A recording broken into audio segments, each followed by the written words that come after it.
La Casa Matusita, Lima, Perú. Es probablemente la casa embrujada más famosa de Latinoamérica. Está en el centro de Lima, en la Avenida España, y desde hace décadas se habla de los horrores que encierra. La leyenda más conocida dice que hace más de un siglo un hombre organizó una cena y enloquecido asesinó a todos los invitados de la manera más cruel.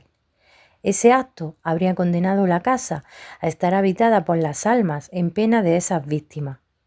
Vecinos y transeúntes cuentan que al pasar de noche se escuchan gritos, risas macabras, objetos que se mueven solos e incluso se ven sombras en las ventanas del segundo piso, el cual casi siempre permanece vacío.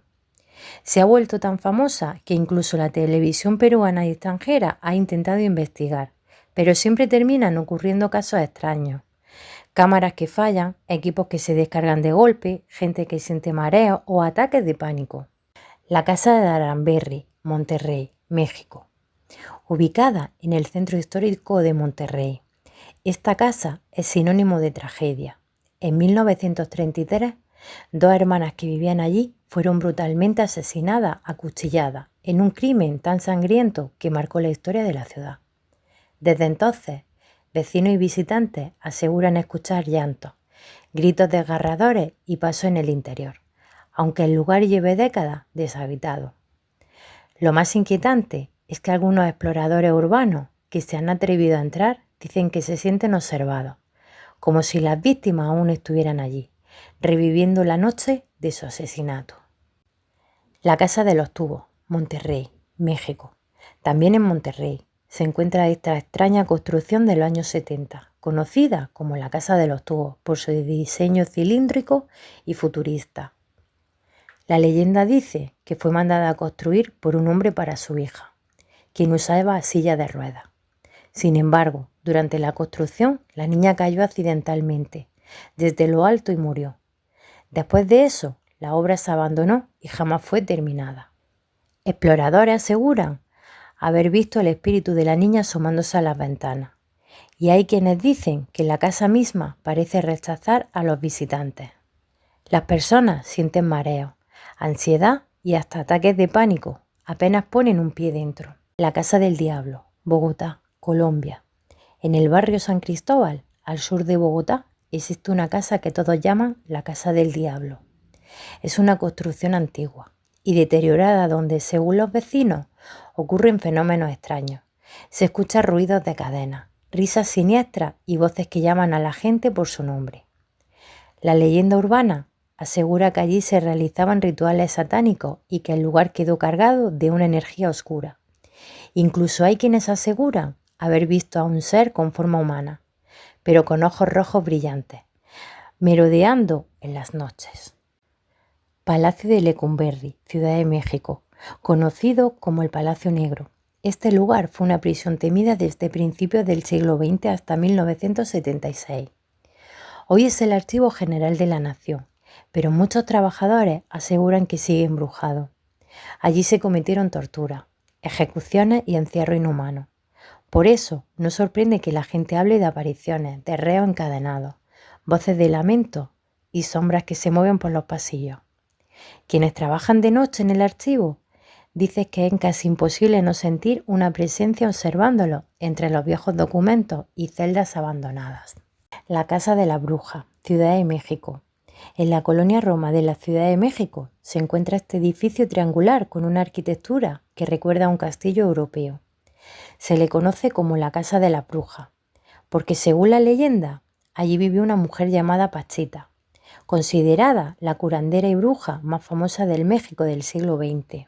Se decía que Pachita practicaba rituales extraños, invocaba espíritus y hasta hacía cirugías psíquicas con cuchillos, sin anestesia. Tras su muerte, vecinos y visitantes empezaron a reportar fenómenos extraños, ruidos, sombras y la sensación de que algo los seguía. La Casona de los Condes de Heras y Soto, Ciudad de México, ubicada en el centro histórico de la capital. Esta casona colonial guarda una de las leyendas más perturbadoras. Se dice que durante la época virreinal, en sus sótanos se practicaban rituales de brujería y sacrificios humanos. Con los siglos, el edificio cambió de uso varias veces, pero nunca dejó de estar marcado por lo sobrenatural. Hoy, quienes entran dicen escuchar voces en latín, sentir olores extraños y hasta ver sombras de monjes caminando entre las paredes. El Hospicio Cabañas, Guadalajara, México. Patrimonio de la humanidad y orgullo de la ciudad, pero también considerado un lugar embrujado.